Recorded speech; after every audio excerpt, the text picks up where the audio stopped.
راتبك بيكفيك وكم هو راتبك؟ أنا أشتغل حلاق، اشتغلت بالتصليح الشوارع اللي هو بوشتلا. كيف شفت اللغة الألمانية وكيف شفت صعوبتها؟ راتبي صافي. طب هل تتوقع أن تكوين علاقات مع الألمان سهلة ولا صعبة؟ هل ألمانيا صالحة للعيش على المدى الطويل؟ فارس من تونس. صار لك قديش في ألمانيا؟ أنا مولود هون. الحرام كله مباح، الشباب الصغير عم تضيع. وين تشوف نفسك بعد 5 سنوات؟ بعد 5 سنوات كيف شفت ألمانيا في ال10 سنوات هذه؟ والله هي ألمانيا يعني بيقولوا لك إنه هي قلب أوروبا، كشغل كفرص عمل ككل شيء موجود، عرفت؟ ليش ما تزوجت من هنا؟ بس المشكلة الجو حواليك، عرفت؟ أنت يمكن سامع ايش بيصير مشاكل، ايش بيصير. كيف شفت المجتمع الألماني معك؟ كيف تعامل المجتمع الألماني معك؟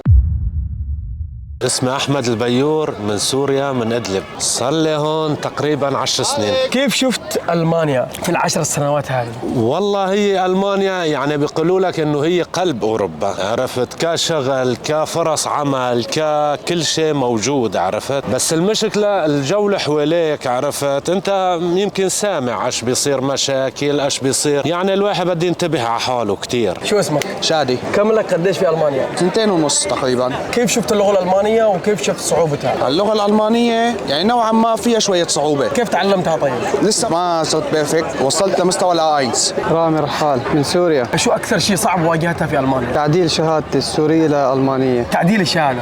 شو تخصصك؟ راديولوجيا اسيستنت تصوير شعاعي. كم أخذت معك؟ لسه ما بدأت للحين، صار لي سنة بألمانيا لهلا لسه ما حسنت أبدأ. اللغة خلصتها الحمد لله معي بيت سفاي، بس ما أنا عم لاقي اشتغل بمشفى. ولا هون يعني مليحة، أحسن بلد بأوروبا بيقولوا. بس بدك تنتبه على نفسك. كيف؟ بدك أهم شيء تنتبه لصاحبك بألمانيا. وأول الشاب ما بيجي، أنا صار لي 10 سنين لأن اضطريت إنه ما داومت كتير بالمدرسة وأبعت فلوس ومصروف لعائلتي ومستأجر شقة في لبنان، وتعذبت كتير أول 4-5 سنين، بس ما تابعت اللغة مزبوط. بس بعدين اللي بيتابع اللغة وبيخلص اللغة مفتاح ألمانيا اللغة. يعني أنت الآن لا زالت لغتك مش... لا لغتي مليحة، لا بعرف أحكي وبفهم كل الحكي اللي بيحكوه، عرفت؟ بس يعني إنه ما أخذت لسه البيانس دراسة. معي أواز فاي، وهلا عم بعمل كورس البيانس لأنه إجباري. إجباري عشان الجنسية. إيش أكثر شيء واجهتك صعوبة في ألمانيا؟ مشكلة الأوراق. الورق. مشكلة الأوراق تبعتنا، والمشكلة السياسات اللي تغيرت عنا بسوريا. تعديل ما تعديل. أيوة. ومشكلة إقامات، إنه وقفوا يعطونا إقامات وخلونا بالكامبات أكثر من 2 سنين. بدون أي شيء. أيوة الملف مجمد، جمدوا ملفاتنا كلياتها، حتى شغل كمان ما عم يخلونا نهائيا نشتغل. زي ما قال واحد من الشباب، قال جابوا الشباب وحطوهم في الكامبات ولا اشتغلوا، والناس عايزة تشتغل، لا تعديل شهادة لا. هذه والله العظيم هذه أكثر ناس، حتى الألمان نفسهم مش راضين على الوضع هذا. أكثر شيء واجهته يعني الآن إنك ما حصلت شغل. ما حصلت شغل بالمشفى. نعم. بالمشفى حقك. تمام. نعم. تواصلت مع منظمات عشان يحلوا المشكلة دي، ولا تواصلت مع خبراء، ولا قدمت على مستشفيات خارج المدينة هذه، ولا تشتغل في المدينة هذه نفسها أنت؟ أنا ما عندي شيء يجبرني إني أضل بنفس المدينة، تواصلت مع أكثر من مكان. التعديل في ورقة اسمها ديفيتسيت بشاهد، هي ورقة نواقص. معروف. تمام. الورقة النواقص تبعي أنا طلع إنه لازم أعمل 2600 ساعة لحتى أعدل شهادتي. صح.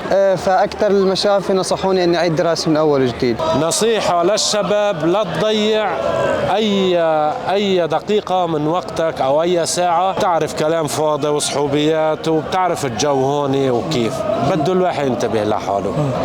تمام. بس إن شاء الله بإذن الله إن هذه فترة وتعدي. نصيحتك لشخص جديد جاي لألمانيا؟ نصيحتي له انه يكون معه شهاده جامعيه، يكون عنده لغات يعني، والشهادات هون بتساعده كثير. نحن بسبب ظروف الحرب اللي عندنا والمعيشه ما حسنا نكفي دراستنا، فضاع شبابنا. لا لسه، وين ضاع شبابك؟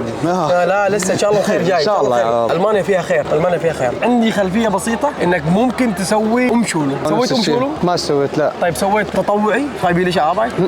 شوف انا تكلمت في القناه هذه وقلت يا شباب اللي يوصل اي واحد يتخصص بجانب ما تدرس اللغه، سوي فايبيليش عاباي، وفي نفس الوقت اذا قدرت تسوي شولو، لان شولو خاصه اللاجئين، الجوب سنتر 4 دوا يدفع لك اياها لحدود حتى 8000 يورو يدفع لك اياها. وشو اكثر شيء صعب واجهك في اوروبا؟ واجهت غير اللغه. هون معروفة ألمانيا، يعني بيقولوا لك هون بيقولوا له الستريس، يعني إنه الانزعاج، لأن الجو ضغط وبلادنا شمس، هون ما بيشوف الشمس. في كذا عامل، يعني أهم عامل إنه ما بتشوف الشمس وهيك. هذا بيأثر كتير على أعصابك، على نفسيتك. أنت لا تؤاخذني مسلم هون، بتحاول قد ما فيك تفهم الأولاد، تفهم، بس المجتمع المجتمع اللي حواليك كله عرفت بيأثر. مدرسة والكيتا ايوه والاشياء الثانية. ايه بدي يكونك انت القدوة خاصة للعائلات للهاي وللشباب. نصيحة انتبه لصاحبك لان نفس ما بيعمل صاحبك انت راح تعمل. انت لازم على الجوب سنتر. انا طالع نظامي مو لجوء، انا معي فيزا. كم بفيربونج رسلت للشركات؟ يعني انقفل حوالي 30 بفيربونج. اكيد. هل المانيا صالحة للعيش على المدى الطويل؟ على المدى الطويل لا، للعرب لا ابدا، لانه هون الشباب الصغار كلها عم تضيع. هون يعني الحرام كله مباح، الشباب الصغير عم تضيع والصاحب ساحب، والبلد كمان تلعب دور كبير. ايوه. انا بصراحة اشكرك على صراحتك. طيب كيف شفت الحياة في المانيا؟ الحياة بأي بلد فيها إيجابيات وفيها سلبيات بشكل عام، بس أنا اللي شفته إنه بألمانيا أنا بالنسبة إلي كحياة السلبيات أكثر من إيجابيات. سلبيات زي ايش مثلا؟ الحياة صارت كتير غالية، ما في شيء رخيص، كله بده دفع، شتويا غالي كتير خاصة نحن العزابية. بشكل عام أنا كمسلم الوضع أبدا ما ناسبني هون صراحة، يعني هذا أكثر اسمعوا شيء. الكلام ها؟ مش بعدين تقولوا أنت دائما تنقل السلبيات، اسمع الراجل ايش يقول. نعم، لا أنا بالنسبة لي كمسلم الحياة ما ناسبتني أبدا هون الصراحة، يعني لا الزمان زماني ولا المكان مكاني. هل الحياة في ألمانيا سهلة أم متعبة؟ والله هي متعبة كتير. ليش؟ أوراق وبريد يوميا، عندك بريد 2 3. اللي عايش هون بيعرف. اللي عايش هنا بعرف. ايه أوراق.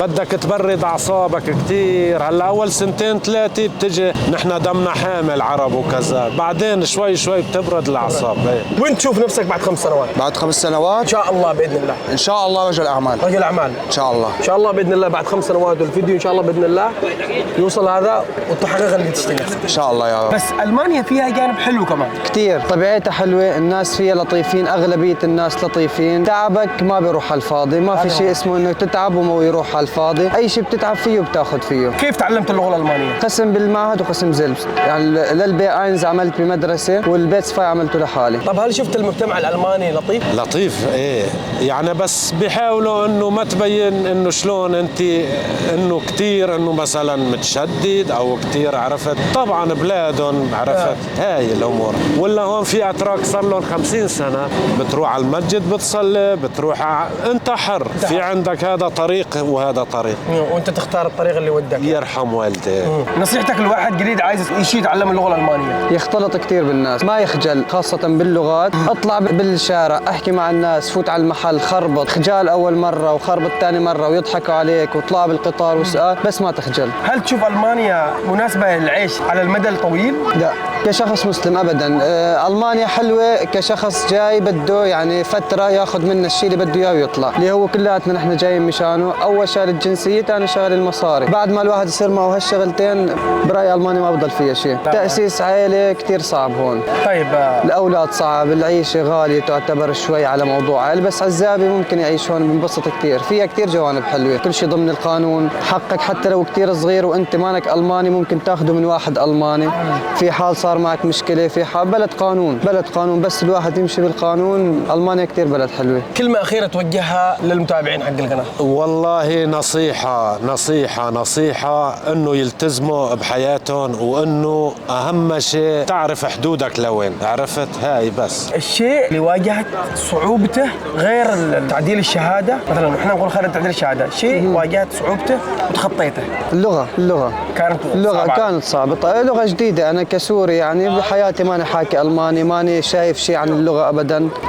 وبلشت فيها الحمد لله، واجهت صعوبات فيها بس تخطيتها. يعني انا ما صار لي اقل من سنه تقريبا هون ما شاء الله، بس يعني الحمد لله اي موقف ممكن يصير معي بطلع منه. ان شاء الله باذن الله بعد الفيديو هذا انك تجد الاشتله حقك وتجد الشغل ان شاء الله. واي واحد يعني من الدكاتره او المتابعين يعرف يشتله في التخصص حقه يقول التخصص حقه راديولوجي اسيستنت. تمام، ان شاء الله باذن الله اكتبوا في التعليقات وبيتواصل معك، وادعوا له يا متابعين ان الله يحصل اللي اشتله حقه ويحصل الشغل اللي يشتهي. تسلم، شكرا. الله توفيق ان شاء الله باذن الله، واشوفك على خير ان شاء الله باذن الله. تكتب لي في التعليقات انا بعد الفيديو هذا حصلت اشتله ان شاء الله. شكرا حبيبي. انت راتبك بيكفيك وكم هو راتبك؟ ليش ما تزوجت من هنا؟ كيف شفت المجتمع الالماني معك؟ كيف تعامل المجتمع الالماني معك؟ أنا مولود هون.